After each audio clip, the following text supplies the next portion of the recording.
नमस्कार, मी doctor Bhushan Sanjay Balgat, cancer surgeon Pune. आज या व्हिडिओत आपण बघत आहोत ब्रेस्ट कॅन्सर विषयाबद्दल माहिती। याबद्दल आपण का बोलत आहोत?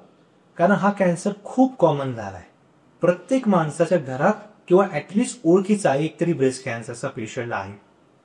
परत हा ब्रेस्ट कॅन्सर ओळखणे पण खूप सोपे आहे आणि जेवढं सोपं आहे हे तेवढंच ट्रीटमेंटसाठी पण सोपं आहे आणि पूर्ण क्युरेबल पण आहे, पण जर लवकर ओळखता आलं तर।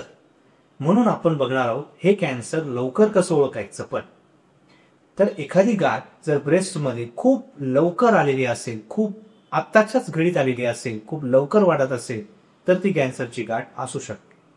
प्लस ती गाठ जर पेनलेस असेल, जर दुखत नसेल तर ती कॅन्सर असण्याची शक्यता आहे। प्लस निप्पलमधून जर रेड कलरचं डिस्चार्ज असेल तरी ते चान्सेस खूप वाढतात। काखेमध्ये एखादी गाठ जर लागली तर ती पण कॅन्सरची असू शकते। हे 3-4 गोष्टी जर आपण लक्ष दिले तर आपल्याला कॅन्सर लवकर ओळखता येऊ शकते। तर हे कसे चेक करावे?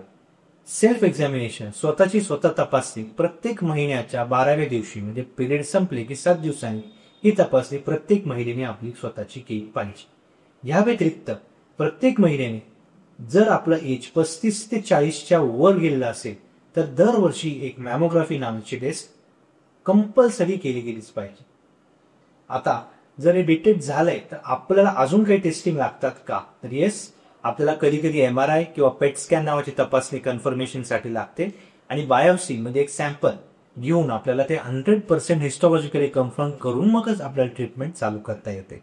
ह्याच्यावर ट्रीटमेंट आहेत का? तर आहेत। काय काय आहेत? तर सर्जरी म्हणजे ऑपरेशन।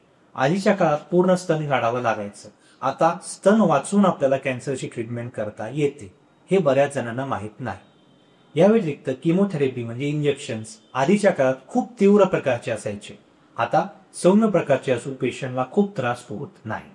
त्या व्यतिरिक्त रेडिएशन म्हणजे लाईट, इम्युनोथेरपी, टार्गेटेड थेरपी अनेक ऑप्शन्स आलेले आहेत। तर हा कॅन्सर जर लवकर ओळखता आला तर पूर्णपणे बरा होऊ शकतो। धन्यवाद।